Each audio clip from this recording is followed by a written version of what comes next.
Order.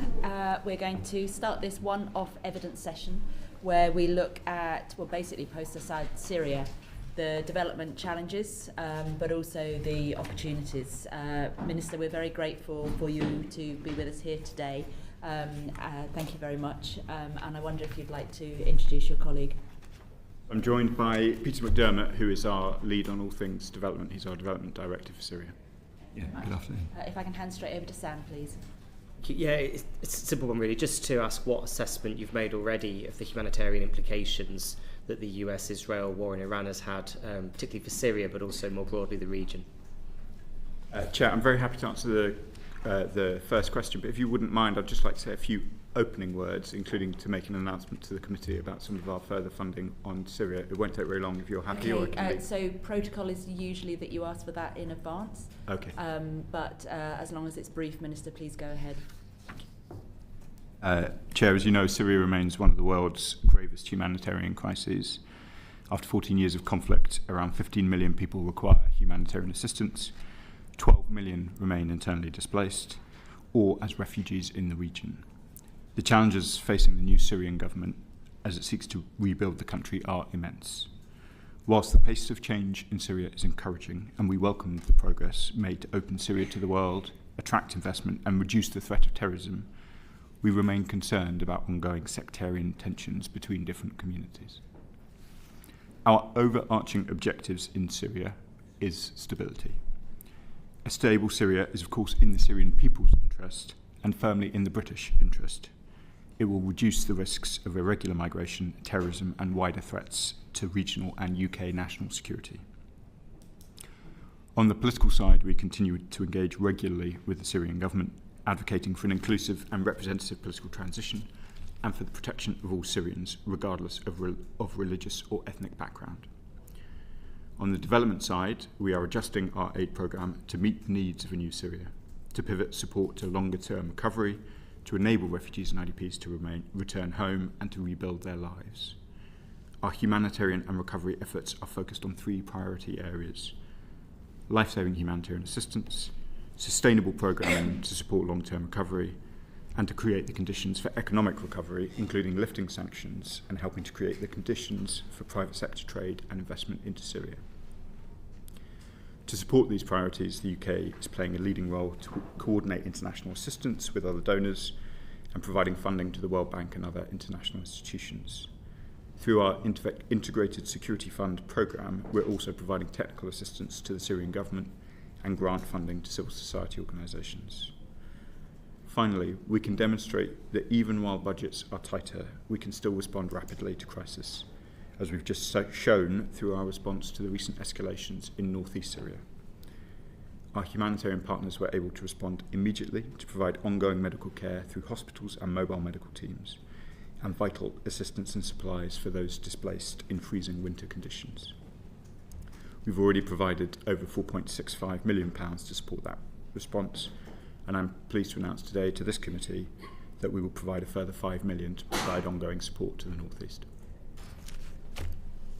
Very much. Do you think the Integrated Security Fund will survive the cuts? As I understand from the Development Minister that there'll be a further announcement about our overall allocations very soon, so I don't want to get too drawn into the different modalities, but I'm confident that the Syria programme will survive the cuts. Thank you. Apologies. No, that's fine. Thank you for that statement, which was interesting. Just a sense really of what are the humanitarian implications for the region. What are we seeing that's changed since the US and Israel's invasion of Iran? So Syria, as I know the committee will be aware, is very closely linked to Lebanon, and many of the sectarian issues that I described in my opening statement are also true in Lebanon. We have long had a concern that large-scale displacement in Lebanon can have wider implications given the delicate sectarian balance in that country. I think it's quite hard to imagine a Syria which is totally becalmed if Lebanon is facing very significant disruption. So I think it is probably most immediately through the Lebanon connection that the current conflict will be causing anxiety in Syria itself. I mean, Of course, there will be wider implications. Syria, as I said, faces very significant humanitarian needs in the way I outlined, and so the global energy crisis, should one materialise as a result of the conflict in Iran, would also affect Syria in obvious ways.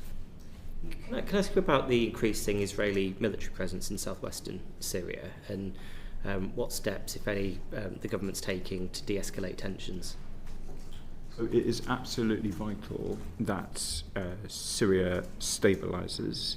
We have long encouraged direct contact between Israel and Syria to try and deal with the issues, particularly facing the Druze. There was obviously a very concerning sequence of sectarian tension in southern Syria. It is seen by many minorities in Syria, and many of those communities would dislike being described as minorities, but for the Kurds in the northeast, for the Alawites in the coastal areas, it is very important that there can be some kind of political resolution within Syria for the Druze of southern Syria, and that is the path we hope the country takes. In the government's engagement with Israel on that, do we have any influence? Do you feel that we're listened to? So we make these points with the Israeli government. It's it is obvious that the British and Israeli governments have disagreements on a whole range of issues, and so I wouldn't wish to claim that we are able to see our policy adopted entirely by the Israeli government. That is an obvious statement of fact. But we do make these points with some force and regularity with our Israeli counterparts. Can I ask about ensuring safe passage of humanitarian aid and what the government's doing to make sure that aid is unimpeded in getting into Syria? So we've seen a considerable easing of the ability to get aid into the whole of Syria. There remain restrictions in particular areas, and where there remain restrictions, then we take that up with the Syrian government. I'm particularly keen to see a reduction in impediment for aid into Kobani in the northeast of Syria, for example. Another pressure that the Syrian government will be facing is a welcome return of refugees, both from here but also the wider region. But inevitably that's going to create pressures. What's the UK government doing to support the Syrians in managing the return of refugees back into their homeland? So we've done a lot both to try and support Syrian refugees in the region and indeed support them in their return if that's what they want to do. We've had quite extensive discussions both with Syria itself and with the neighbours who have hosted the most significant populations. Turkey is obviously one of those countries that has had a very, very significant Syrian refugee population for some time, and we've talked with them about both what is the programming response to those pressures, but also what some of the wider policy responses might be. I'm happy to ask Peter to say a little bit more about the programming, if that would be useful, Sam. Sure. David, did you want to come in? Well, yeah, it sort of follows on from that, but I wondered specifically in terms of education. Obviously, a lot of kids have been hopefully getting some education. Education Without Borders, for example, were doing their best to educate kids that have been in refugee camps almost entirety of their education. But there's all sorts of challenges that them coming back into a country with no public services bring. Just wondered if specifically on education and schooling, where you thought we were at the moment on that front.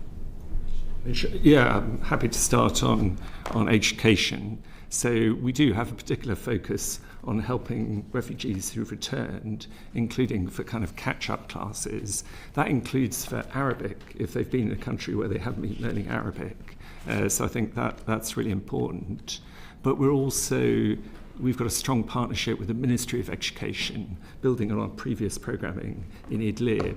And so we're also looking to help them develop their kind of priorities and plans, and also setting up the kind of donor coordination mechanisms with the UN, with the donors, so everybody can align behind a strong plan to rebuild education in Syria. And then we're also starting to talk to the government about, for example, mother tongue education in northeast Syria, for example, whether it should have a greater focus on the Kurdish language as well. yeah, education is definitely a priority for us. I mean, it might also be worth mentioning that we're trying to move more into agricultural livelihoods, building that up, because that's a sector with lots of people, and so it's a heavy employment sector. And again, we've been building our relationship with the government. We co-hosted with the government and the UN a big workshop in Damascus to think through operationalising the government's plan for the agriculture sector over the last few years. So it's that mixture of providing sort of targeted humanitarian aid and funding, but also moving more into the kind of system strengthening piece as we can now create a stronger relationship with the Syrian government. Yeah, Chair, stop me if this question's coming up, but just on the point of system strengthening, I do wonder if we're giving any direct support. Obviously, that there's a state building project to be done in Syria as well, as it transitions to a new government, and what support's being given from the UK in that regard. So, as Peter said, we have been focusing in particular on education and increasingly in agriculture, and we recognise that we need the Syrian government to be a success for the Syrian people. So I think one of the first ministers that any British minister met of the new Syrian government was the Minister of Education, who we hosted here. We are trying to provide technical support to the ministries where appropriate to enable them to do their important work. One of the other areas, so when I went to Damascus, I spent rightly a fair bit of time in the Ministry of Justice, where we have been supporting some of the accountability work, which is going to be so important to help Syria move on from what is a truly tragic recent history. The work of the officials that I met there in collating some of Assad's crimes is obviously going to be absolutely instrumental in providing Syria both some semblance of justice and accountability, but also truth-telling about what barbarism was meted out to the Syrian people over the period of Assad's rule. So, UK technical assistance and expertise is being given to those sorts of initiatives. Thank you. Thank you, and thank you, Minister, for coming to us. I know the Middle East is taking up a lot of time at the moment, other than Syria. In November 2025, you said that humanitarian support overall has not been adequate to address the scale of the crisis in Syria. So why then has the FCDO reduced bilateral aid funding by 36%, from 151 million in 24-25 to 97 million in 25-26?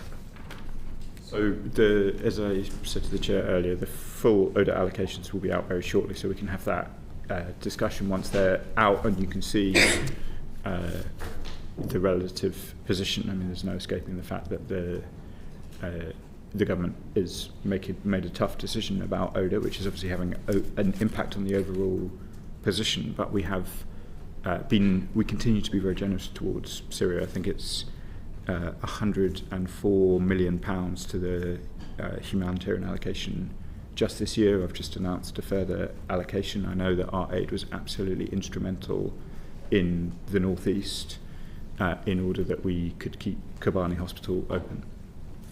But with the fall of Assad, there are things which are rightly now moving from international donor budgets to the Syrian government's budget. We're not in the same terrible patchwork that we were in during Assad's period. So I was talking to officials just earlier in the week about the fact that some education payments, for example, are rightly moving from international donors onto the books of the Syrian government in a way that the Assad government never would have. So I think you will be reassured when you see the overall ODA allocations that Syria continues to be a very important place for UK aid. So what is the assessment now of the cut between 24-25? What impact has there been, or impact assessment of that reduced funding within Syria? I mean, it's such a difficult question to answer because obviously a much more significant event happened in Syria between 24 and 2025 than the UK aid budget. So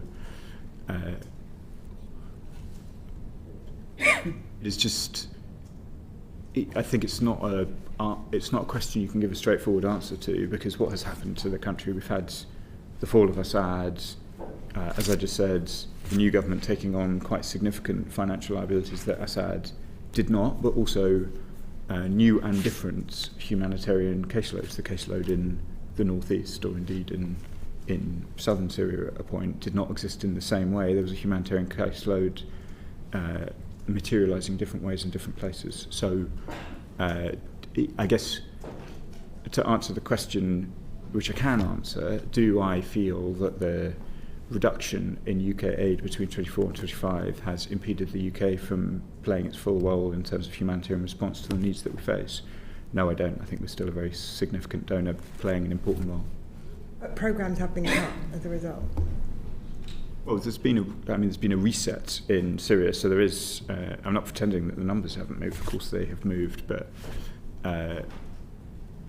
if you start by talking about the rest of my patch, there are other places that I am responsible for where it's easier to make these comparisons because the broader situation has remained much more stable, whereas there have been such signal events in Syria that I don't actually think our top line aid number is a particularly useful guide on whether or not humanitarian needs to be met or not.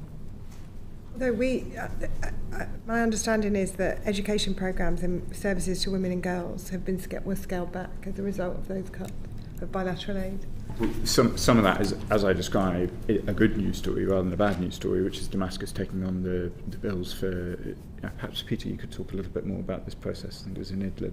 Yeah. So the example the minister gave is we were actually paying for teacher stipends, contributing to the teacher salaries, in effect, of the schools in Idlib, the opposition-controlled areas, with our education programme.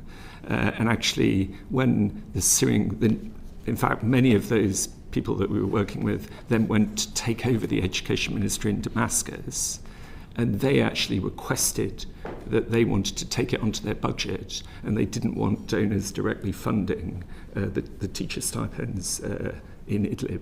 So we cut back that funding at the request of the Syrian government, and then some of that funding we've recycled into, for example, school rehabilitation, into technical assistance, but some of it has contributed to kind of aid reductions as well. And partly, I think the absorptive capacity for the technical assistance is kind of smaller amounts of money, if that makes sense. Are you anticipating a shift from humanitarian to development in the coming years? I think it would be more perhaps a rebalancing. So, in fact, I think the work we're doing at the moment on education and agriculture we'd class as early recovery humanitarian, if you like, but it's a more sustainable form of humanitarian.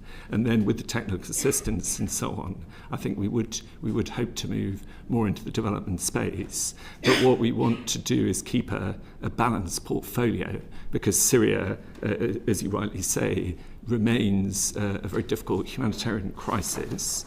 The indicators are starting to improve, but it's very early days, and so we want to move more of the money into the more sustainable programming, but retain the ability to do the pure humanitarian aid, and also keep a bit of money back to respond to the spikes in need. So, for example, in northeast Syria, I think we were the first donor to respond because we have this ability to respond very quickly. So we want to retain that. We don't want to move completely into the development space. Yeah. David, and David is just in the chair because I need to go and cough. Yeah, of course. Yeah. So just following on from that, what does long-term sustainable development supported by the UK government look like in Syria? I think, David, the obvious place that we wish to get to is a new Syria at peace with itself. When I talked a little bit already about some of the outstanding pressures, but a new Syria could be we hope, a relatively stable country in the region.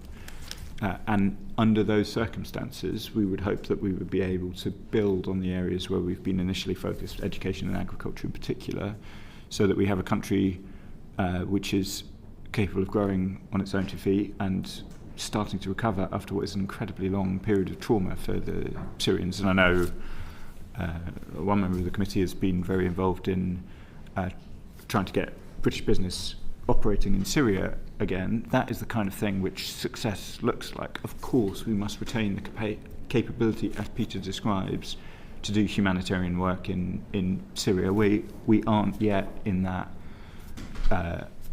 environment of stability which we must aspire to, so we've got to keep back that capability to respond quickly. I am glad we were able to keep Kobani Hospital open during a period of real tension. But ideally, as the Chair just asked, we should be shifting an increasing proportion of our budget towards early recovery into development and moving an increasing amount of our work with Syria towards their long-term development. What are your ambitions for prioritising local and community-based organisations, especially groups led by women and displaced people, in how UK aid and development objectives are delivered in Syria? We want to support local Syrian organisations as much as we can, but I've certainly met lots of very impressive Syrians and indeed British Syrians who are resident here and who've run very effective organisations for a long period of time. I think 10% of our we have an aid fund for Syria which provides 100% of its funding to Syrian NGOs, and through there's a pooled fund arrangement with the United Nations and other donors, and we've been pushing hard to try and make sure that increases the number of Syrian organisations that are involved. In the end, it will be Syrian leadership that helps Syria to stabilise. I mean, I'm very impressed, for example, by the Syrians involved in the White Helmets, who have played such a vital role and who are now playing their part in the functioning of the new Syrian agencies post the fall of Assad.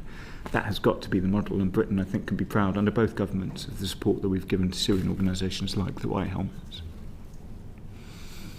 I am incredibly proud of what they have done, and also civil societies across the globe, and I'm very nervous that we might lose that capability in the forthcoming cuts. So, Brian. Thank you. In June 2025, the UK government announced that it intended to keep the impact of sanctions amendments under review. What progress have you made with this? So, obviously the big picture, and I'm happy to take the discussion whether the committee would like to, but the big picture sanctions decision in relation to Syria was our quite early decision to try and relax sanctions on Syria, largely so that the economy and indeed the government could be given a reasonable chance to get started. And there are a whole range of challenges, and I've talked about some of them already, but I think that was the right judgment. I'm glad that our partners have broadly followed suit in that judgment, both in the United States and in the European Union. There are real outstanding challenges, and I follow very closely the reports, whether it's from northeast Syria, southern Syria, the coastal areas. I don't want to sound at all sanguine about the scale of the challenge that still faces Syria. I hope to see a Syria at peace with itself in the way that I described to Mr. Mundell, but we will be vigilant until we can all take a little bit more confidence that those years of sectarian tensions have reduced. But I think that basic decisions about sanctions were the right ones to take. We've followed through on the wider measures as well. Of course, as you've heard me say in the Chamber, endlessly, I don't comment on any further sanction decisions because we could reduce their effectiveness if we took them. But I'm broadly reassured that early decision we took was the right one to take. And what is your assessment of the impact of remaining sanctions on the ability of humanitarian actors to deliver UK aid effectively? And I might turn to Peter just to check that I'm not missing anything, but I think that there are some restrictions which make the free passage of aid within Syria slightly more complicated than we would like it to be, but I'm not aware of sanctions impeding our ability to deliver unless there's something I'm missing, Peter. No, I think that's right. I mean, obviously, if there are any issues, we'd be keen to hear of them.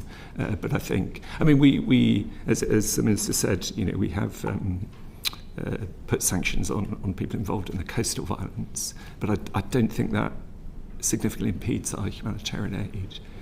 But if I can dig down a bit, so to what extent do remaining sanctions, including secondary sanctions on organisations and state-owned bodies doing business with Syria, affect long-term private sector investment and rebuilding efforts in Syria?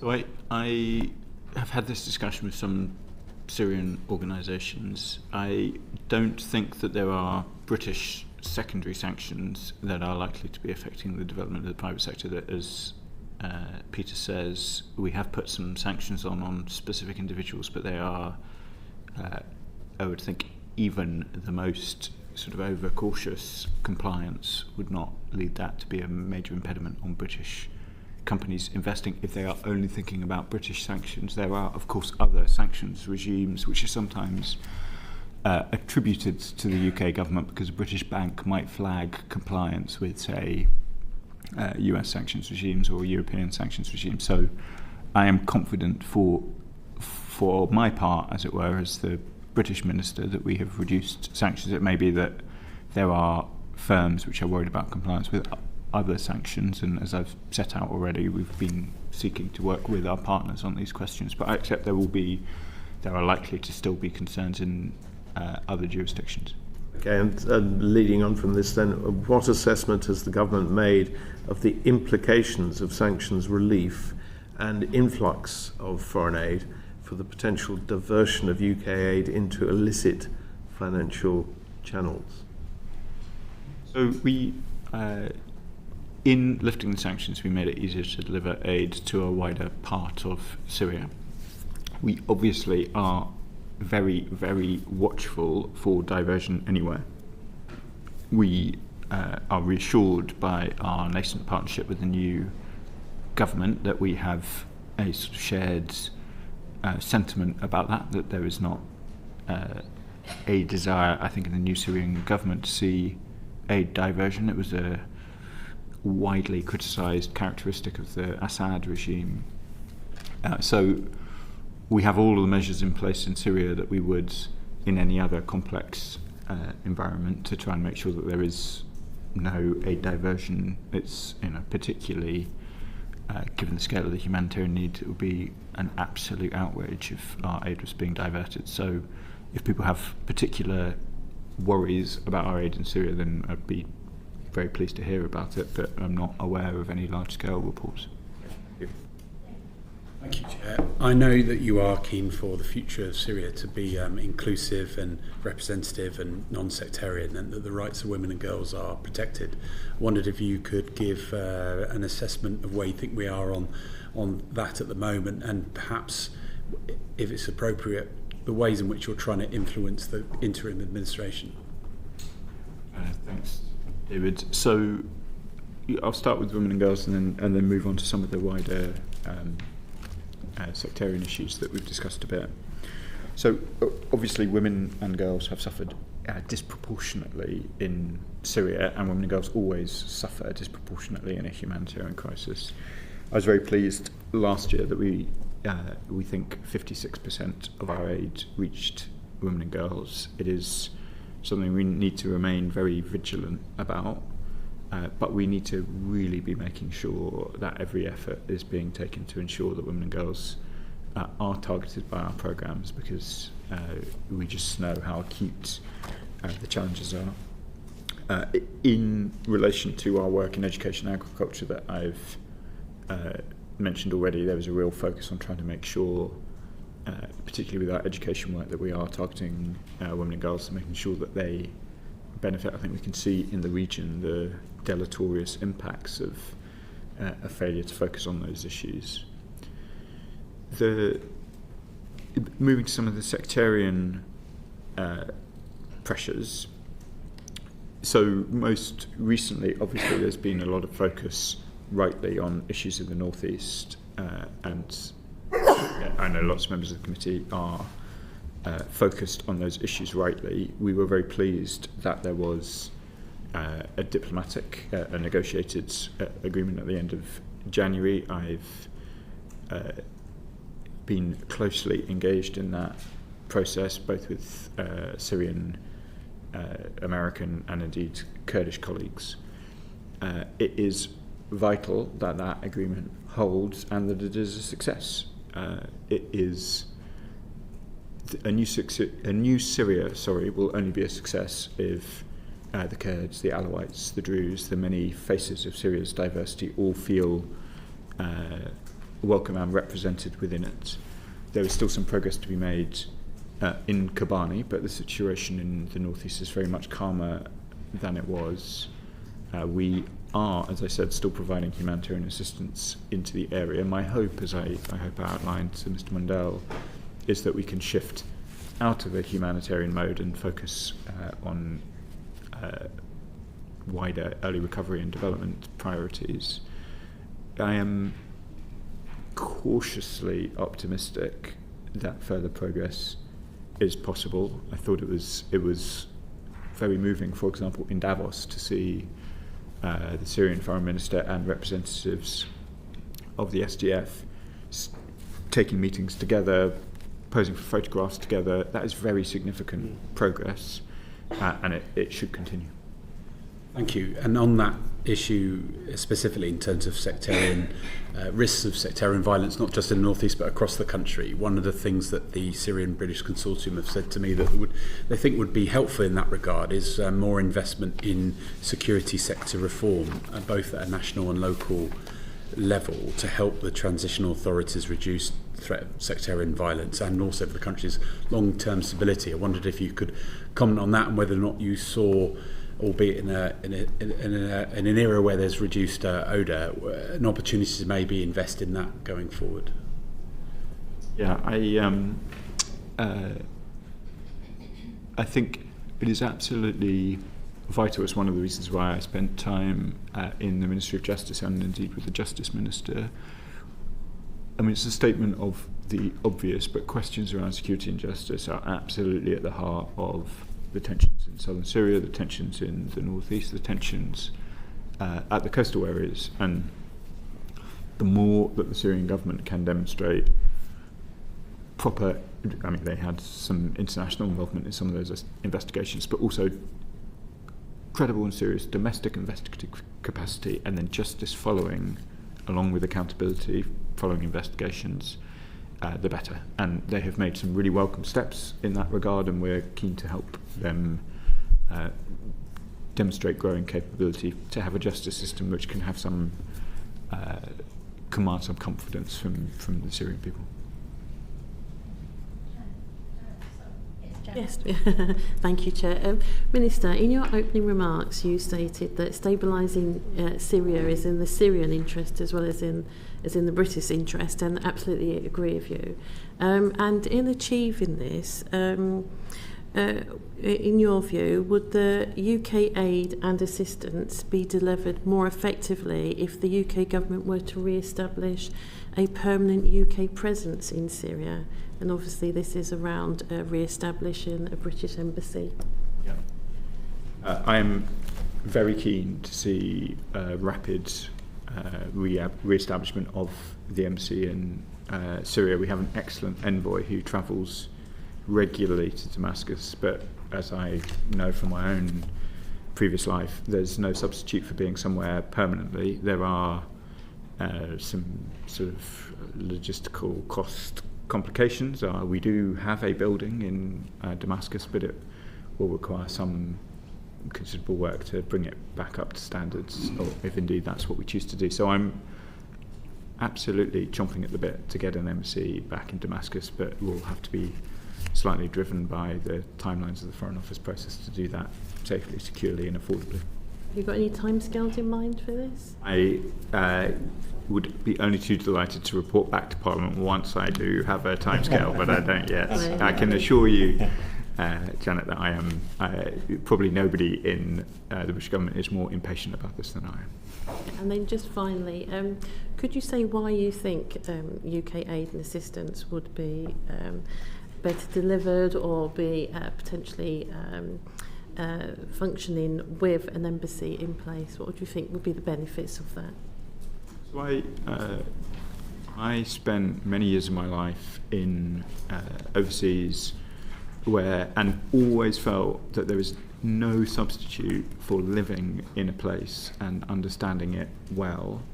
And we have incredibly committed colleagues, one of whom is sat next to me, who does absolutely everything possible to understand the country as well as we possibly can through visits, remote monitoring, relationships with Syrians that can be maintained without having a presence on the ground. So I don't take away for 1 second from the sophistication and importance of the work that Peter and indeed Anne Snow, the envoy for Syria, do.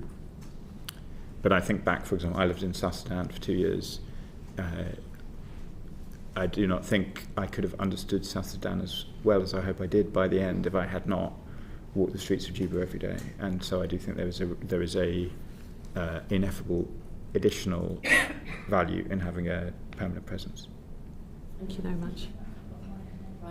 Right. Can I come back to the £5 million?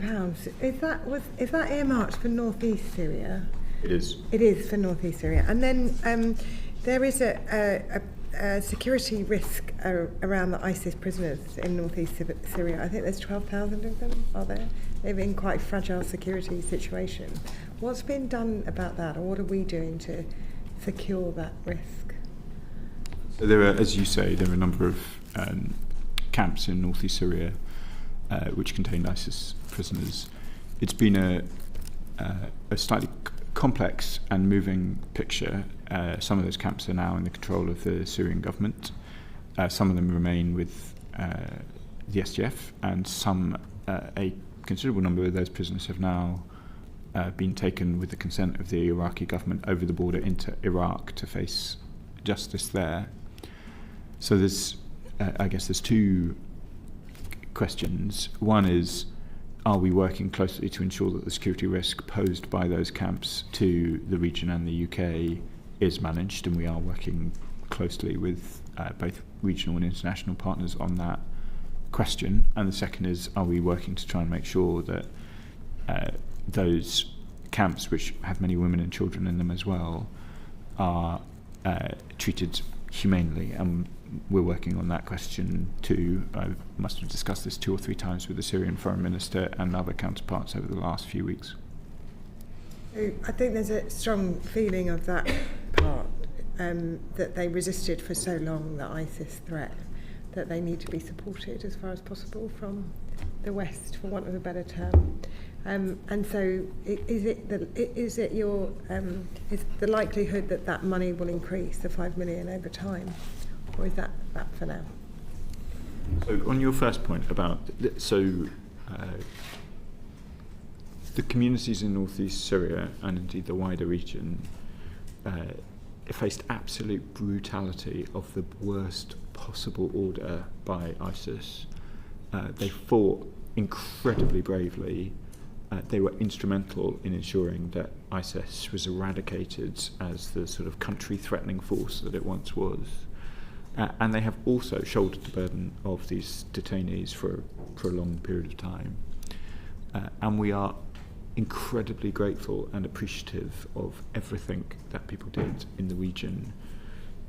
We were proud to support them in that battle against ISIS, but we all owe them a debt, and the British government has not forgotten that.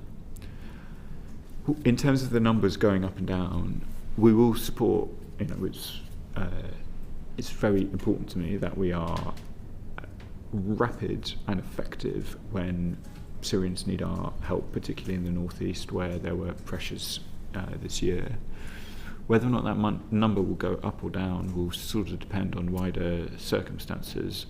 Broadly, development work is cheaper than humanitarian work. It would be better to support the hospital in Kobani in a steady state sort of way rather than in a humanitarian surge way, which is obviously much more expensive. It's why, in answer to Mr. Mondale's question, I am quite keen to see the slider shift away from hugely humanitarian to more development and less humanitarian, not least because if we get that slider all the way from over here to over here, we're going to be delivering much more effectively for the Syrian people.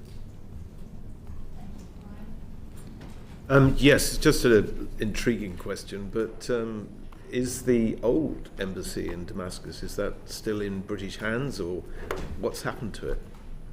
It's still in British hands. I have not myself visited it, but my colleagues who have say it's been maintained by incredibly committed local staff who we owe an enormous debt to. It doesn't sound like it would get a great TripAdvisor review at the moment, so there's some work to be done before we work out what we do next. Minister, we really appreciate this session, and we really appreciate what you're doing in the region. And Peter, you've briefed us many times, and we're incredibly grateful for your dedication. Thank you both very, very much for making the time for us today. Thank you. Thank you. So we'll move straight on to our next session with the Deputy Minister. We can get him up on screen, please. Thank you very much. Sorry to be late. Minister Ekzayez, can you see and hear us? Well and clear. Lovely. Thank you so much for making the time to speak to us today. I wonder if you could tell the committee what your title is and the remit of your work, please. Thank you very much, Chairman, and thanks for the opportunity to be with you today. My name is Ahmed Ekzayez. I'm the Deputy Minister of Emergency and Disaster Management, which is the new ministry that has been established with the new government. Thank you. Minister, each committee member has different questions for you, so I'm going to hand over to my colleague Tracy for the first one. Thanks, Chair, and thank you for joining us, Minister. Could you give us a bit of an overview of your role in this newly established department that you're running, please, and tell us about your main challenges that you're facing? Thanks for the question. Ministry of Emergency and Disaster Management, as I mentioned, is a newly emerged ministry. It has been established to deal with the multiple programs and actually challenges in Syria. Especially, we are inherited actually a very bad and dirty legacy from the old regime, al-Assad family. So a lot of crises around Syria. We have two main branches in our ministry. We have an emergency and we have a disaster management. In disaster management also we have a 5 directorate. Disaster risk reduction, civic protection, safety and security.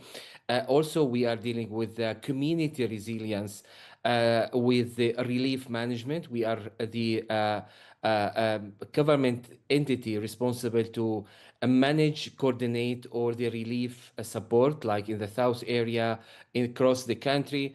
And also we have one directorate dealing with the recovery and risk assessment. So what we are doing currently, we are reviewing the risk matrix, and you can imagine that since 2016 there has been no any development or progress for the risk matrix, as well as we are now developing the first ever national risk reduction plan. We are coordinating with the different stakeholders in order to come up with the first national disaster risk reduction plan. Moreover, one of the key milestones for us is to establish a multi-sectoral, multi-hazard early warning system. And you can see with the Syria, where we have our very important geographical locations and with a lot of crises and hazard around us. Unfortunately, we don't have a multi-sectoral early warning system. We have some fragmented early warning system, like one for agriculture, one for waterborne disease, one for environment, but we don't have one can combine all hazard. Our ministry now working hard in order to establish multi-sectoral, multi-early warning system. Moreover, all the buildings, in order to ensure the safety for for the investors and all the buildings, we are developing a coding system, in particular related to the fires, and earthquake as well. Under our ministry, also we are supervising 3 national centers. the Mine Action National Center, which is very important and a crucial national center for the government, giving the level of contamination of mines, landmines in Syria. So this Mine Action Center considered one of the very critical elements of our ministry, and we are working hard in order to functioning well, support this Mine Action Center. The second national center, which is the Climate and Weather Forecasting National Center, also dealing with all the climate historical data, forecasting, as well as the weather aspect. The third national center is the Earthquake Monitoring National Center. You know, Syria is located where they consider the earthquake active area. Therefore, this center is dealing with monitoring for all the earthquake in our areas. Moreover, we have an emergency department dealing with all the search and rescue, the firefighting aspect, issues related to quick and emergency support. What happened like in last summer in the forest fire areas, we unfortunately lost more than 26,000 hectares because of the wide forest fires. Our ministry did a remarkable job in order to counter that with the limited resources. So I will move to the second part of the question in terms of the challenges. Actually, we have a lot of challenges, to be frank with you. One of these challenges it's about the equipment and tools, which is necessarily in order to functioning well. You know, in emergency and disaster management, it's very important to be very efficient and sometimes to be proactive rather than reactive. Therefore, you need to have a sort of advanced tools, equipments. Our fighting vehicles, it has been exhausted with the last wildfire. And to be honest, based on my discussion with His Excellency yesterday, we are now working in order to get renew some of fire vehicles and all the accessories with these vehicles in order to be prepared for the next summer. So equipment, tools is one of the key challenges that we need. Of course, financial aspect could be cross-cutting with multiple issues. Capacities for human resources. Our main assets is the human resources. Yes, we are very proud by saying we were before as a white helmet and now we are transforming to be as a part of the government, working hard in order to cover all the emergency and disaster management across Syria. But before we were working in a small area in the northwest, but now we are expanding for whole of Syria. So new centers needed, a new equipment needed, a new trained staff needed. So training, capacity building, capacity development, it's also one thing that we are working hard. I cannot maybe classify it as a challenges, but a sort of plan we are putting ahead of us in order to increase the number of qualified staff that we are working with us. I will just give a very brief numbers in terms of the challenges. For instance, we need in Syria... Minister, could I stop you there? Because we actually have some other questions. David, I think you particularly wanted to come in on white helmets. Yeah, thank you. Minister, I'm actually getting quite emotional listening to you speak because I never thought I'd see the day that the white helmets were part of the Syrian government. And I know that everyone around the table will feel the same. We've all supported the white helmets over many years of suffering, and it is fantastic to hear you speak with such passion about the future.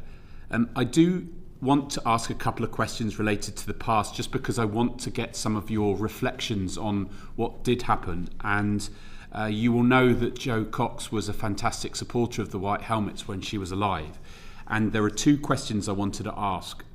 One was, she advocated, and I supported her with that advocacy, for a no-fly zone over northern Syria on many occasions. And I wondered if you would tell us why you think that would have made a difference if it had been implemented by the West. And the second question I want to do is to give you the opportunity to talk about the disinformation campaigns that were set against the white helmets and the impact that had, but also perhaps some of the lessons going forward in other contexts that you might be able to share?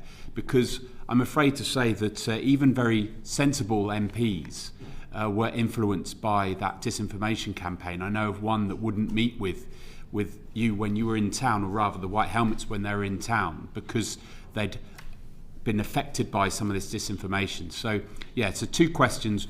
One, what impact do you think a no-fly zone would have had? And two, are there any lessons for other contexts on the disinformation campaigns that were against the White Helmets? Thank you. Absolutely. Thanks very much for the questions. Actually, let me first to what extent we are very grateful to the British government and FCDO for their excellent and great support within these 10 years with establishing White Helmet. We are always saying that with the great support from FCDO, from the other international donor, we were able really to do some kind of stability in Northwest Syria and to support the victims and to support the civilians inside Syria, especially in the Northwest. And we get a lot of capacities in order to transfer to be part of the government. Still a lot of resources with materials, with the firefightings, with the helmet that we got from the international donor groups, we are using now with the new government. So big thanks for all the great support that has been done within 10 years. You know, one of the big challenges to address the first question, it was the shelling, the daily one, the targeting from the flights, from the army, from the Assad regime and its allies.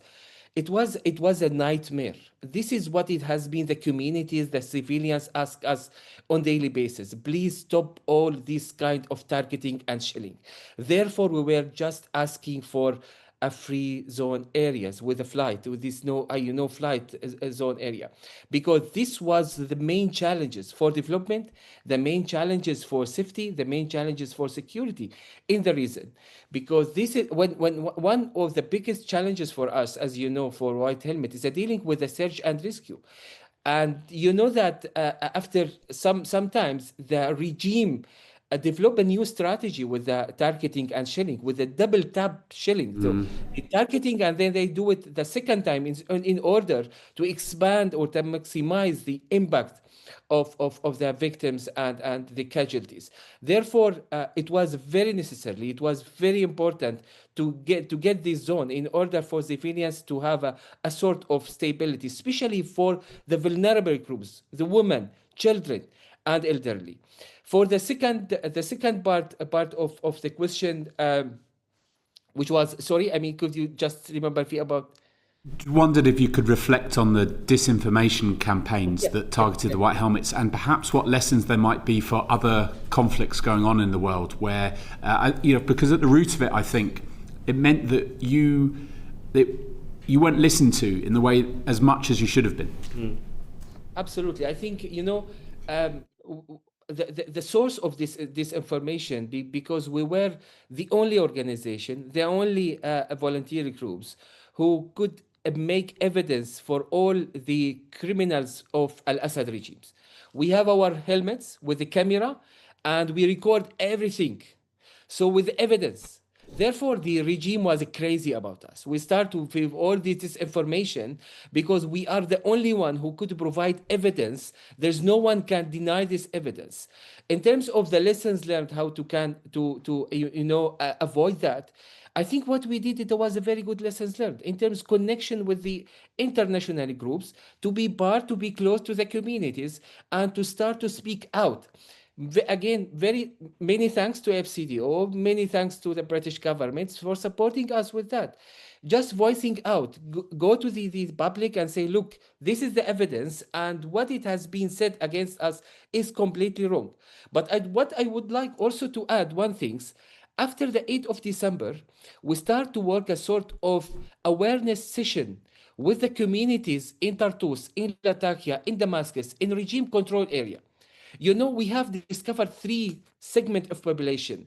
The first one, they know us and they heard a lot of bad things about us. They were afraid of us, that we are coming as a terrorist groups. When they were listening to us, when they were hearing what we are doing in terms of the history, they changed completely their mind. So you need to, to counter that lessons learned. Go directly to the community. Speak with your evidence, with your impact, with what you have, with what you did. We lost more than 10% of our staff, and all the globe know that.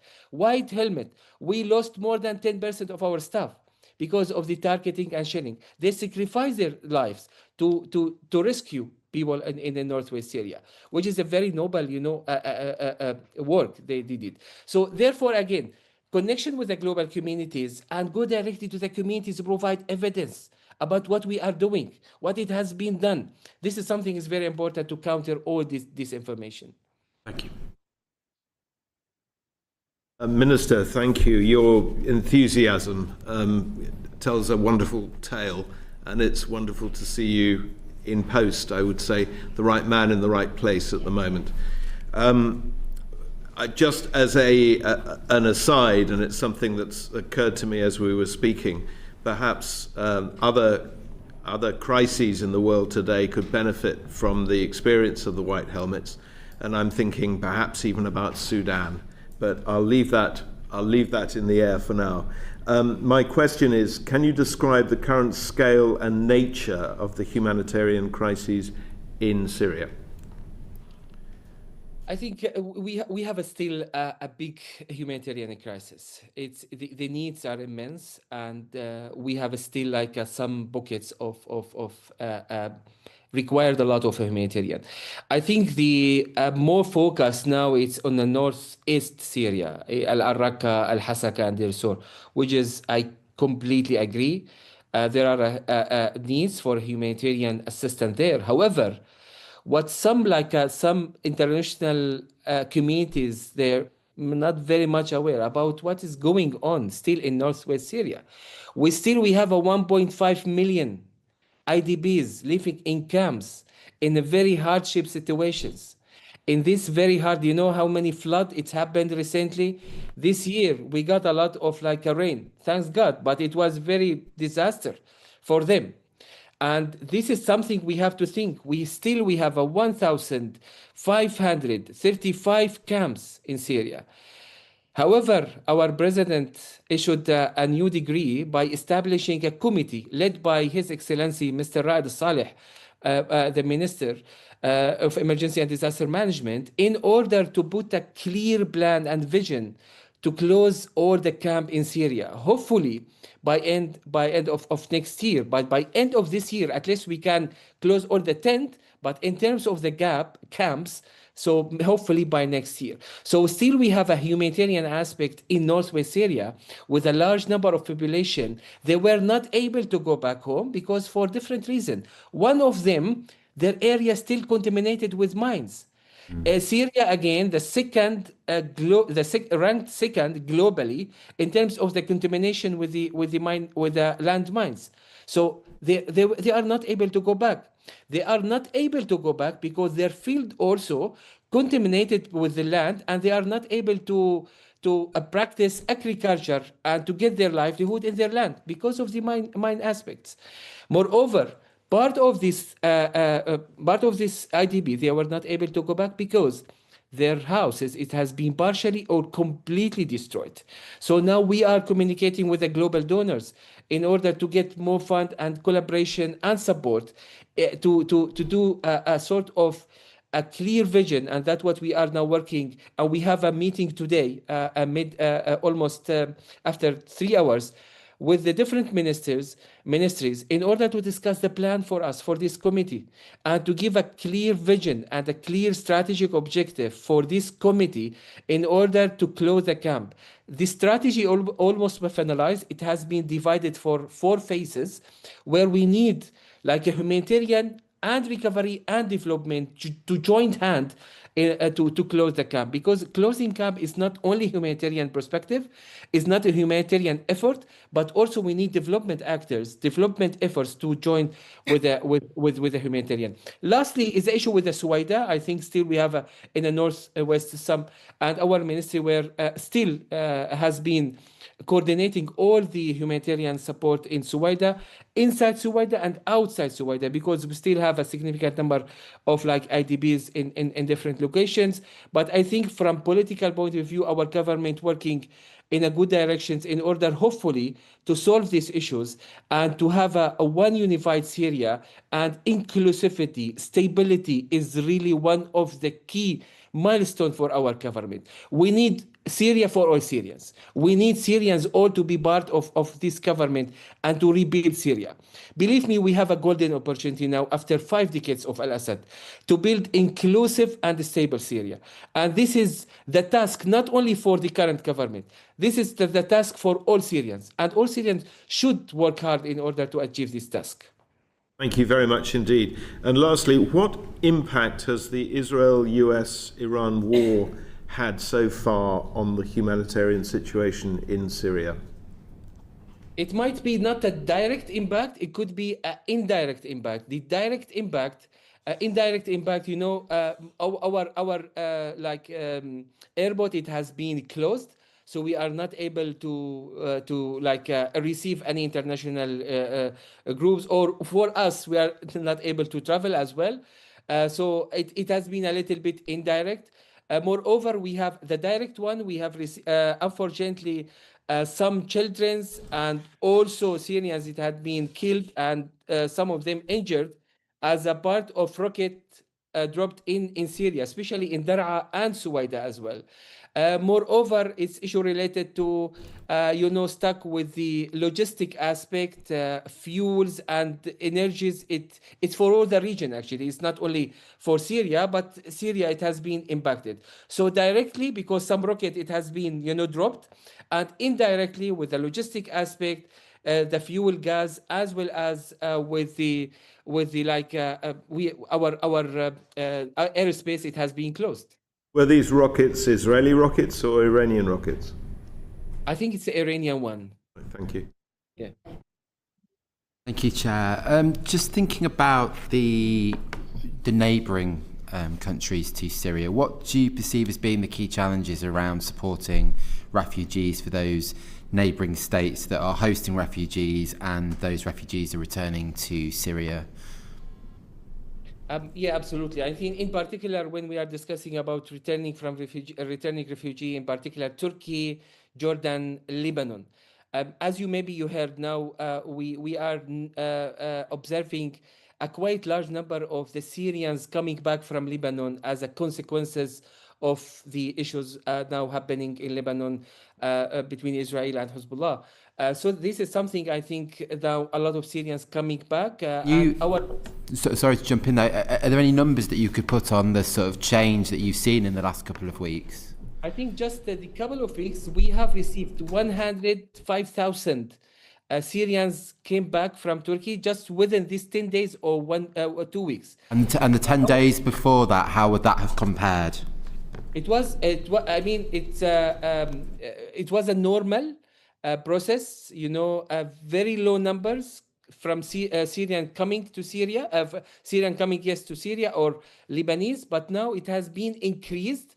As I mentioned, on daily basis, we have 3 border, crossing border stations. So they are receiving their almost maximum. We have received within the past 10 days almost more than 105,000.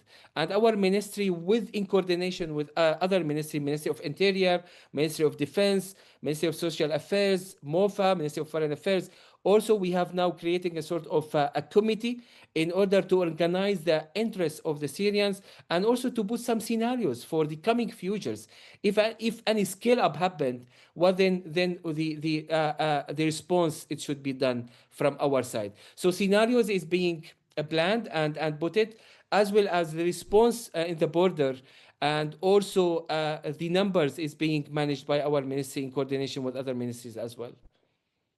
And given the complexity of the situation on the ground within Syria itself, how are you managing that balance between supporting refugees that are just returning, the humanitarian aspects, but also that investment into long-term development, which is obviously going to be key for the country as a whole to be able to move forwards? Exactly. I mean, I might not have the accurate numbers of the refugees that came back from Europe, from Turkey, from Jordan, from different places. But as far as I know, it's a significant number. But let me be frank with you. Still, I think the infrastructures, the local services, when it comes to electricity, when it comes to the water, when it comes to the basic services, I think still need a more kind of support in order to be able to absorb a large number of refugees. I've noticed, let me tell you something. My brother has a UK nationality, and he was a professor at King's College. He decided to come back, Syria, and he's now working with one organizations. Now he's in Syria for 1 year, but unfortunately he's thinking to go back, to go back to London again, because infrastructure is not conducive for refugee to come back consistently.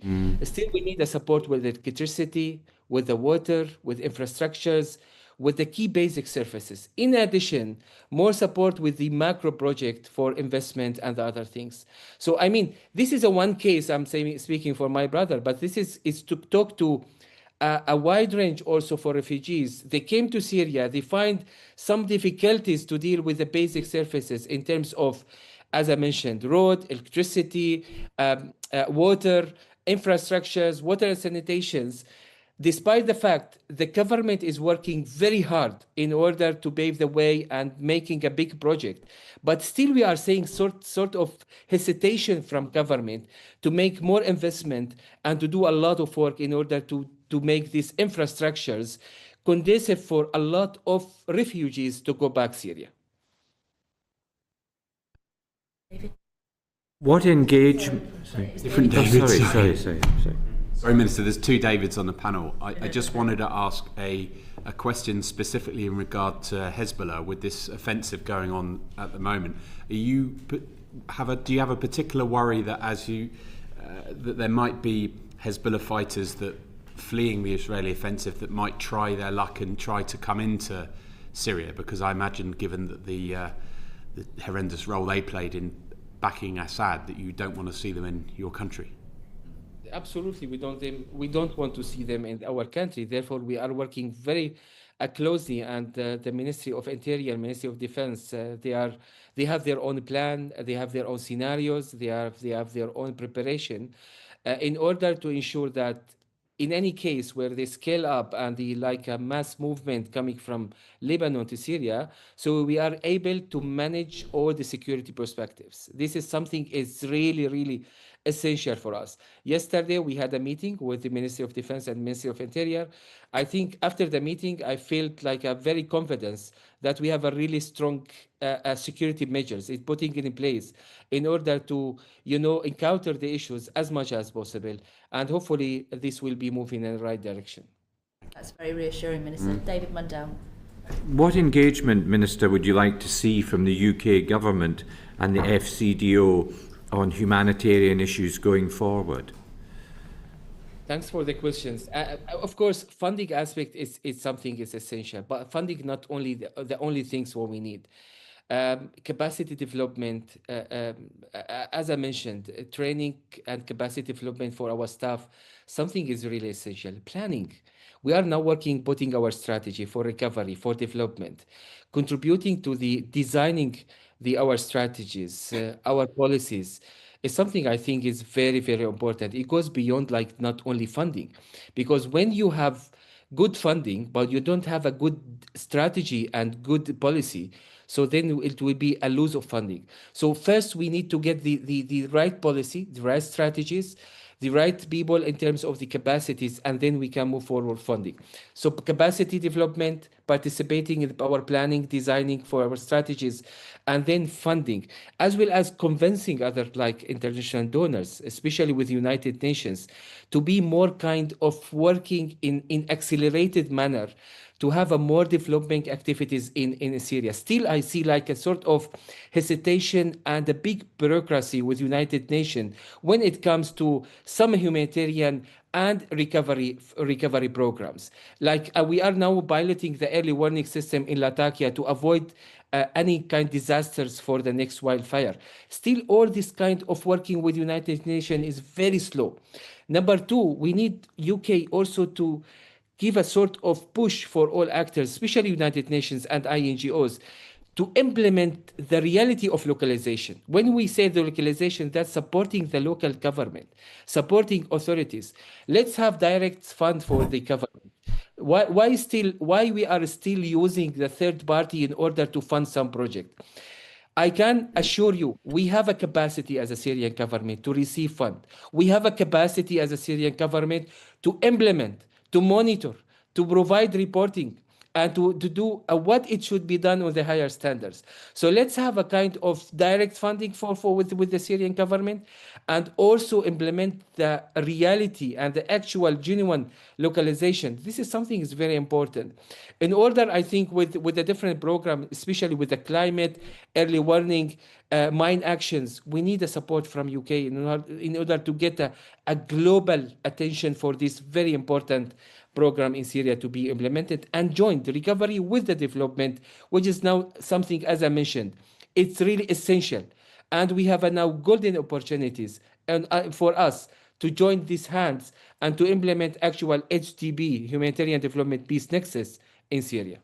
Do you see that there is a role for the UK in strengthening wider governance and accountability mechanisms in Syria going forward? I think it's a crucial and significant role. It's not a normal role. It's a significant role to play because we are now working to build a good governance. It's a peaceful and democratic governance. So I think the experience with the UK to play a significant and crucial role, this is something definitely very much appreciated and needed. Minister, it is so reassuring to both see you in your post and hear what you're saying.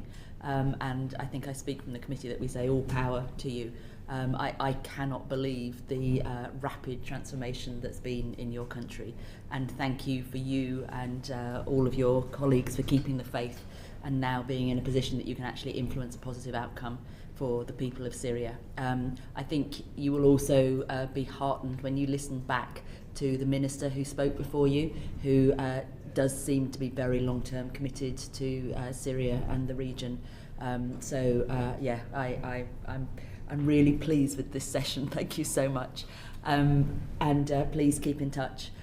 If I could now ask the panels to change over. Minister, please do stay if you want to listen in, but thank you so much for your time. Thank you so much. Thank you, appreciate it, and thanks for giving us the opportunity. Bye-bye. So much. Take care. We have a hybrid panel. So we have Ahmed, who's here in person, and Najat. Can you hear and see us? Yes, I can see you and I can hear you. Lovely. I'm sorry that we're running a bit late. Najat, I wonder if you could introduce yourself and your organisation for us, please. Sure. My name is Najat el-Hamri. I'm the Regional Director for the Middle East region in MAG, known as Mine Advisory Group. So MAG has been working across the Middle East region since 1992, currently delivering programs in Iraq, Syria, Jordan, Lebanon, Palestine. For those who don't know MAG, we are a humanitarian organization. We are addressing the cause and the consequences of conflict across 45 countries across the globe. We enable the communities to build their future, their lives after conflict, and we work extremely closely with, in partnerships with national authorities to promote sustainable development. Very much. That's a great introduction. This committee has always been a fan of both MAG and HALO, and it's a constant source of irritation that you don't get more funding and support, because literally, unless you go in and clear these spaces, there is no future for a lot of these communities. So thank you, and thank you for all the risks that your people take. Andrew, I wonder if you could introduce yourself and HALO. Thank you. I'm Andrew Moore from the Halo Trust. I'm the Regional Director for the Middle East, North Africa and Afghanistan. And our programmes in the region comprise Libya, Yemen, Iraq, Syria, the West Bank, Gaza and Afghanistan. We essentially conduct broadly the same activities as MAG, and thank you for your kind comments, Chair, on the work of both organisations. We are combined British centres of excellence and arms of British soft power, as well as humanitarian and developmental assistance. And more than 60% of the world's anti-personnel mines that were cleared last year were cleared by Halo and MAG. That's great. Wow. Very good. Tracy, over to you. Thanks, Chair. Thank you both for joining us. Can I ask you both, what are the main challenges for humanitarian organisations in delivering humanitarian assistance in Syria? And can I come to Najat first, please? All right. You didn't hear me. Maybe Andrew, maybe I could start. I was just asking what the main challenges for humanitarian organisations in delivering humanitarian assistance in Syria are. I don't think Najat can hear me. Let's go to Andrew. I'll come to you, Happy Andrew. to go first. I think first of all that we face a huge challenge with both landmine clearance and unexploded ordnance in towns and cities as well. The scale is enormous.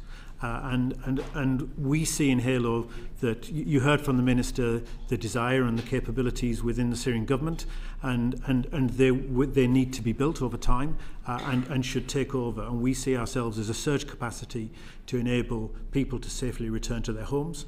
We need to remember that there are 7 million people internally displaced in Syria as well as externally displaced. And to rebuild, to farm the land, and for infrastructure to be rebuilt again, schools and hospitals. And the principal challenges that we face are just not enough money. There's just not enough money at the moment, and we all know the reasons for that. Western budgets are constrained. I think there's another constraint, which is the funding has not allowed, that we have received has not necessarily allowed us to act strategically. There's lots of money coming through pooled funds. It's very hard to get a strategic sense of the landmine and explosive problem in Syria at the moment, and those funds tend to offer short-term funding in 6-month or 1-year cycles at the most. So we can't really plan, and the mine action organisations in Syria have distributed themselves quite well. We have regional responsibility de facto under the government, and we know what the challenge is, but we just don't have the means to implement that in a systematic way. So that I would say is the biggest challenge. You asked the Minister earlier about import restrictions. The impact of those sanctions, even though they've now gone, still lingers in many respects. In what way? So for example, we've recently had an issue with delays in shipping metal detectors from an Australian manufacturer, while the manufacturer sought explicit reassurance from the Australian government that they were permitted to do so.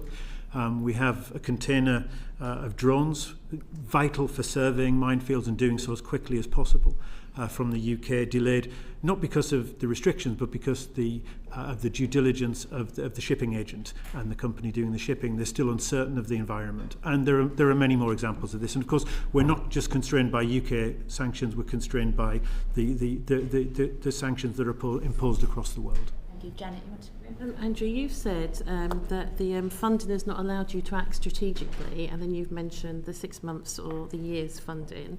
Could you just say what sort of like funding would enable you to work strategically, and what that strategic looks like? So I think the other thing, often when we receive money from pooled funds, it is targeted and directed as well. So we have to fulfil specific tasks, and it would be ideal if we had arrangements with donors, even if it's 1 year's funding, but ideally multiple years funding, that we can talk to those donors jointly about where the priorities lie, so that we can then build a project together and target that funding in terms with our assessment of the issues in the areas in which we're working. So that would be optimal. I should also say that we are working with other organisations. You often hear talk of the triple nexus. It's quite hard to achieve. mine action organisations, because often organisations in other sectors don't want to share their resources, if you like, but we are essential to agricultural projects, to health projects, to rehabilitation of schools, and so we have started partnerships with UNDP. We're talking to UNICEF. They've recognised that the rehabilitation of schools needs explosive ordnance disposal specialists to enable it. We've devised a project, not funded as yet, with UNFAO, and so these projects do help, but it is funding that we can guide donors with as well, in terms of how it's targeted and what the needs are. And are you able to talk to those funders and to say what more could be achieved, having that oversight and that strategic approach? We do, but they face competing priorities. Najat, are you able to hear us? Yeah, I can hear you now. Sorry, I don't know what happened right at the beginning. Don't worry, it just happens. We'll direct the next question to you, please. Thank you. I'm glad. Can you hear us okay? Can you hear me as well, Najat? Yes. That's great. Thank Yes. you. What impacts have escalating regional tensions had on the ability of humanitarian actors to deliver aid? I think Andrew just touched on there the fact that shipping of equipment is problematic, but I don't know if that's due to the current escalation or if that's just a general problem. I think regionally we have seen, as Andrew mentioned, sanctions have been an issue across a lot of humanitarian organizations. So shipping items, equipment, detectors, as you know, we are working with dual-use items. So that's been a major challenge for us to be able to implement our work on the ground. But just to look into the regional escalations at the moment, we have seen, as Dr. Ahmed mentioned earlier, a large displacement, people, refugees going into Syria, trying to seek refuge as well, trying to look for safety, more than 100,000 people. And obviously, as you know, they don't know the danger they are faced when they go in Syria due to the contamination that the country is faced at the moment. So that's what we have been facing at the moment to be able to operate effectively. Security has been a major constraint as well. As you know, in Northeast Syria, there have been recently some escalations, again, displacement between Northeast Syria, and then you have seen also in Aleppo. So to manage those security constraints, sometimes we had to suspend our operations as well, because we couldn't operate effectively until we are able to operate safely. So that's the challenge we have been faced with at the moment. Yeah. Thank you. And Andrew, is there anything you would like to add to the same question? No, I think I would just absolutely echo Najat's points. Thank you. David Mundell. Thank you, Chair. I should just place on the record that obviously Halo are based in my constituency near Thornhill, and we're very supportive in the wider community of their activities. Andrew, can you describe the challenges that contamination and guns and ammunition stockpiles are presenting for rebuilding and recovery efforts in Syria?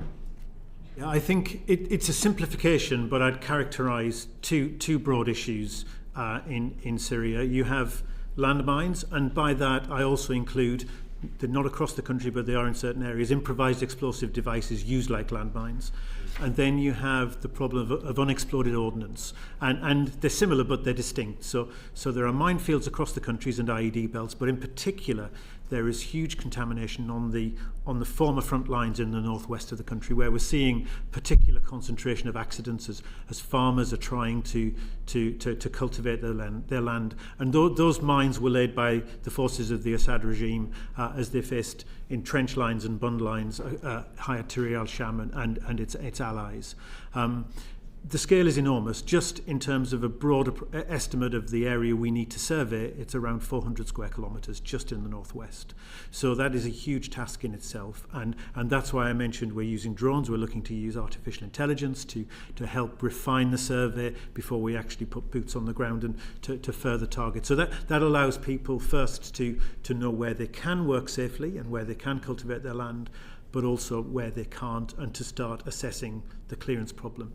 The second issue is unexploded ordnance. Now, that exists across the country as well. So we're talking hand grenades to artillery rounds, mortars, to bombs that haven't exploded as intended. And they're particularly devastating in towns, villages and cities. Again, a bit of a concentration on the former front lines. You see all the towns and cities there were flattened, the population's completely evacuated. But you also see it in the suburbs of Damascus, in central Aleppo, the suburbs of Homs, Hama, in Dara.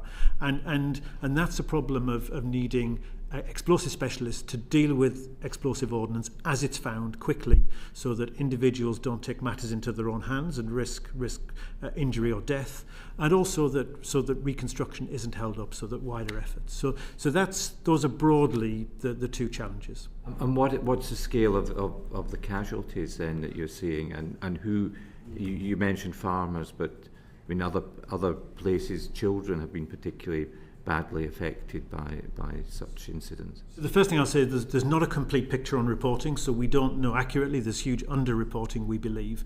And anecdotal information captured by MAG would suggest very strongly that the figures that we have are on the low side.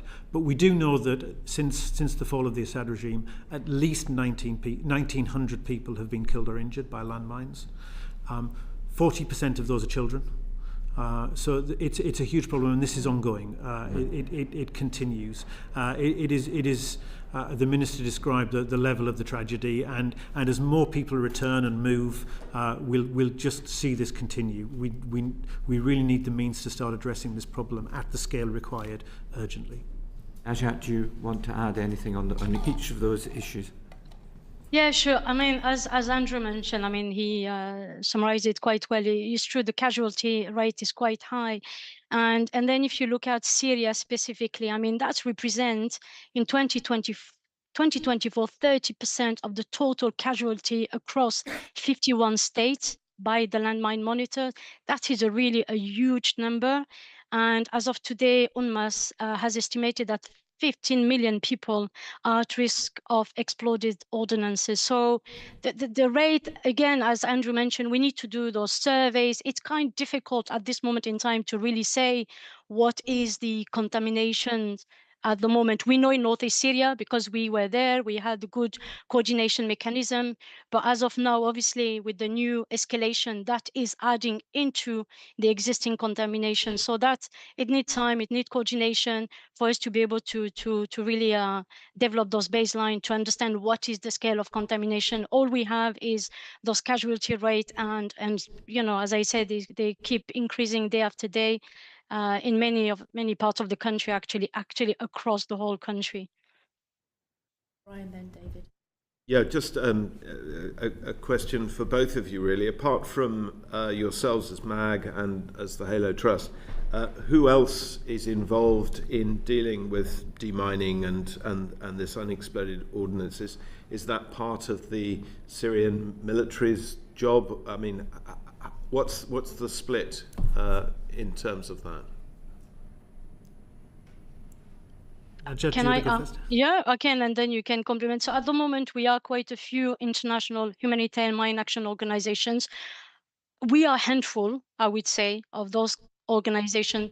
We are, I mean, as Andrew mentioned, Halo, MAG, we are very much just specialized in the field of, you know, doing clearance, while other operators, they are double-hatted. They are doing humanitarian mine action, but they're also doing other type of other activities like livelihood. So I would say MAG, Halo, we are just specialized in these areas in the country at the moment. We have very few operators operating on the ground, and as you can see, the map of Syria is very large, and who is operating and what and where, it makes it quite challenging. Just so you know, the needs are immense. We are getting endless requests by community members, by various stakeholders to be able to respond. And then obviously you have the UNMAS, you know, United Nations Mine Action Services, who are trying to do some coordination. And then you also have the National Mine Action Center, as explained earlier by Dr. Ahmed, who is a very new established entity, new established Mine Action Center, who is trying to coordinate. But the National Mine Action Center needs that support. We need to support them. We've been engaging BHALO, BMAG with them constantly to really understand what are their needs, what are the how we can prioritize to support them institutional support, also support them in terms of capacity development, as we have been doing in other parts of the globe, like where we work very, very closely with National Mine Action Center. We are here today. We don't know what's the future. We want to really develop those capacity locally to be able to let them run the show when at some point we will have to withdraw, because there is enough capacity. We are confident for them to be able to respond. But as of now, we are very, very few operators on the ground. And as Andrew mentioned, we are facing challenges bringing equipment, which at the moment MAG maybe has that unique advantage, I would say, because we're working Northeast Syria. We were able to bring in maybe a lot of equipment, which makes it potentially easy. But I know that in the long run, it's going to get even more challenging for many of us to bring in more equipment to be able to deliver. So the needs are big. The operators are small, the financial support is little. So you can see, like, this is where we are at the moment. Sorry, Andrew, if you want to jump in as well, if you... I would just say that Najat's right. The vast majority of this work is being done by the handful of international NGOs currently in Syria. There is a need to build that capacity and a desire to have it built in the National Mine Action Centre and through the Ministry of Disasters and Emergencies. But the worrying thing as well is that there are a lot of people filling this void as private individuals and setting themselves up to clear mines and dispose of explosives with no prior expertise. So that has the inevitable consequence of not only are they injuring and killing themselves, but often the people who are paying them to do this work are being killed or injured in the process, or the work is not being done thoroughly and accidents are happening subsequently. I don't necessarily blame people for doing that. They're filling a void and a need and a desperate desire to rebuild houses, rebuild homes, or get back onto land. Remember from Mozambique, they were using rats, for example, intelligent rats to look for mines. Has there been any use of animals like that in this? Not so far, no. I think there's a huge amount of work to do on just quantifying the scale of the problem first. Yeah. Just a very quick question, Najat. You said 30% of the casualty rate last year. I just wondered what that was in actual number term, just because I'm not aware of the overall casualty rate number. So roughly. The casualty, sure. I mean, to give you the exact figure, like as of now, since the fall of the regime, there've been 1,000 cases of accident, and that has resulted to what Andrew mentioned, to 1,900 casualties. So that's been people being killed or being injured. But if you look at, there is this landmine monitor, which is where all countries are tracking how they've been supporting in terms of landmines, report their progress around landmines clearance. So that's like across 51 states who are reporting back into this report. And that's when you look at the figure in that landmine monitor report in 2024, 30%. I don't have the exact number, but what we know is that 30% of the global total of casualties were reported in Syria specifically. Thank you. Andrew, what's the... If I'll be honest, I don't know these days, but we always used to say it was a few pounds. They're very cheap to produce still, and the Assad regime did use them with abandon. Thank you, Chair. So, Dr. Ahmed, the Minister for Emergency and Disaster Management, said that there are 1,555 camps in Syria. And then the UN estimates around 7.4 million people are internally displaced and 3.7 million Syrian refugees remain in neighbouring countries. And I was just wondering if you could give me some information on what the impact is of the presence of unexploded ordnances, mines, unexploded bombs on dealing with returning and internally displaced refugees. Do you want to go first, Najat? Yeah, sure. So the risk is a little bit what Andrew mentioned at the beginning is people are not aware of the contamination. So some of them are quite desperate to go back. They've been, I think, more than no, actually it's more than that. Anyway, I don't want to give you random figures, but I know we've seen a lot of people trying to return to their home. They want to rebuild their life. They want to access their land. They want to really engage in agricultural activities. And then fortunately, they don't know the risk. So they try to themselves disarm bombs. And we know that this is where we have those casualties. So very often people returning to their homeland or even in their house, they are not aware of the risk of the contaminations. That's why we play that role, MAG, HALO, in terms of delivering those risk educations to the populations as well, for them to really understand if you come across those unexploded ordinances, just make sure you don't touch them. You need to report them, and and then the organization like MAG and others will come and clear them. So at the moment, it's a massive risk, obviously, for the population who's not aware, but also for those who are crossing now into Syria. So those who are returning to Syria, as Dr. Ahmed was saying, his brother, and we see a lot of people are returning in the country, again, not aware of. I remember when the fall of the regime, maybe a few months after, we met with UNHCR in Amman, and we were told that actually one of the reasons why people were threatened to go back to Syria, it's because of unexploded ordinances. They've heard that there are bombs being laid in front line, etc. So they are scared to come across those items. And honestly, you will see like there's a lot of clinic at the moment, people having legs amputated, and because they simply don't know the risk of those contaminations. So people movement is essential, really, really essential for us to give that message. As soon as people start moving, this is where we come in, EORE, leaflet, and also let's not forget international organization as well. We are working with other humanitarian organizations for them to also understand that there are contaminations. We also deliver those explosive ordnance risk education to them.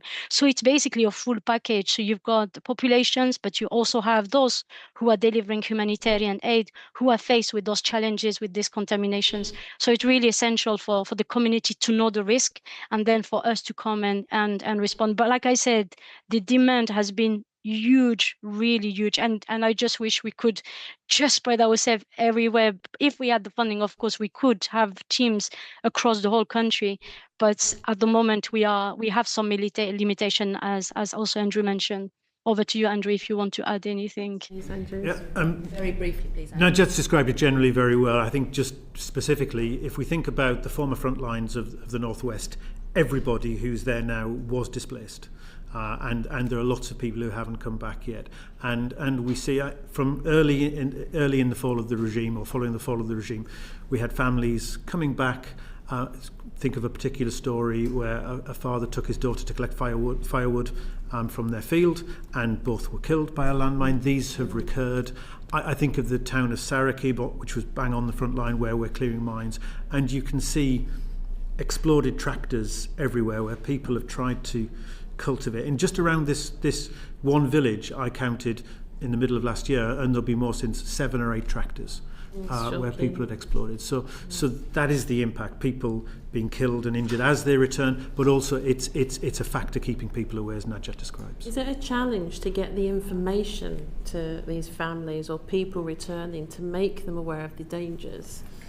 And that's just a question of scale. We can, but also I think we've got to remember that people who've been through hell have a somewhat different risk threshold to us. They're desperate to cultivate their land, yes. and they will bear a risk that we perhaps wouldn't. We did a report last year, I think it was, on the deaths of aid and humanitarian workers. And one of the things that came up was how difficult it was for funders to incorporate the costs of insurance and protection security for the people that they were commissioning to do the work. Is that something that you've come up against?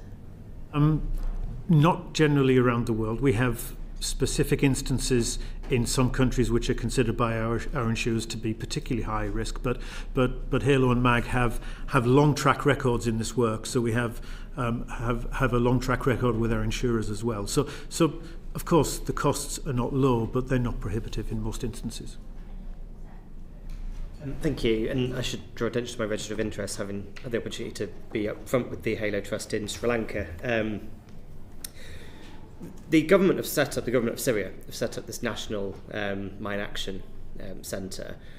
Do you have a sense of how the FCDO could meaningfully engage and support them with that work? Well, I think the Minister described it really well in terms of capacity development, helping with strategy and funding. And I wish some of those organisations tasked with supporting NMAC had similar clarity, to be honest. I think it's a small department right now. It's 7 staff. They are funded, but it's going to need to be much bigger just to coordinate the huge problem in and prioritise the huge problem in Syria. That's before you start building the Syrian capacity to actually do this work in due course. So I think, bearing in mind those 3 points, I would take the last of those, being a friend to Syria on the first 2, but also I think the only way, it's not for me to determine where the Syrian government asks for its funding priorities to be placed, but I think that National Mine Action Centre needs a lot more staff, and it needs to be much bigger, and I would hope donor governments would actually support it directly, as well as supporting implementing partners in doing the work that Halo and MAG do currently. Is there any technical assistance that the UK should be providing? I think absolutely, yeah. There's a lot of expertise, not just in mine action, but generally, that the UK could provide, yes. Level of FCDO, or are you suggesting working through partners like Halo Trust and MAG? And also the Geneva International Centre for Humanitarian Demining, the UN as well. I think all of those should be working together. But right now, it doesn't seem joined up. Yeah, so your assessment is that it's currently not there in terms of the level of that there's a gap between support needed and support being given. Someone needs to first grip the issue and work out. Where is that gap coming from? Is that from the Syrian government, or is that from the international community? No. I think the Syrian government is building a government from scratch across all departments, and needs all the support it wants from supporting governments. I think. Is that a role that a leadership role that FCDO could step into? I personally think so. Yeah, I think otherwise the bodies that would otherwise do it, UN, Geneva Centre, NGOs, are a little bit too fragmented. I think someone or a group of donors. There is the Mine Action Support Group of international donors to Mine Action who could come together and provide some leadership on this issue. That's useful to know. Final question. I'll put it to you, Najat. It's just. I'm not sure I understand it as it's written here, but I think what we're asking you is sort of the degree to which the level of unexploded ordnance needs to be incorporated into humanitarian action in Syria. In terms of humanitarian programming, to what extent do actors need to take account of unexploded ordnance? Can you hear me? Yeah. So if the FCDO is doing a agriculture project, does it take into account unexploded ordnances in commissioning that project? Unfortunately, not always. What we know previously is that yes, there were recently some discussion with FCDO there were this development impact bond where they were linking mine action together with development, but that was like one of project we have seen in Syria previously. But yeah, I'm not sure the status of that at the moment. But what we know historically is that there used to be for mine action specifically, there used to be funding called GMAP, General Mine Action Program, funded for mine action activities. And unfortunately, what we have seen over the past year is that many countries in the Middle East region have not been part of GMAP, including Syria at the moment. And we would really like the UK government, the FCDO, to bring back GMAP and bring back Syria into this funding. This is where the gaps are at the moment. We will ask that question very much. Any more questions, members? Najat, Andrew, thank you so much for all that you do, but if you can also pass on our appreciation to all of your workers and volunteers around the world who are literally risking their lives so that others can have a livelihood. We really, really appreciate what you do. Thank you very, very much. Order, this session is now closed.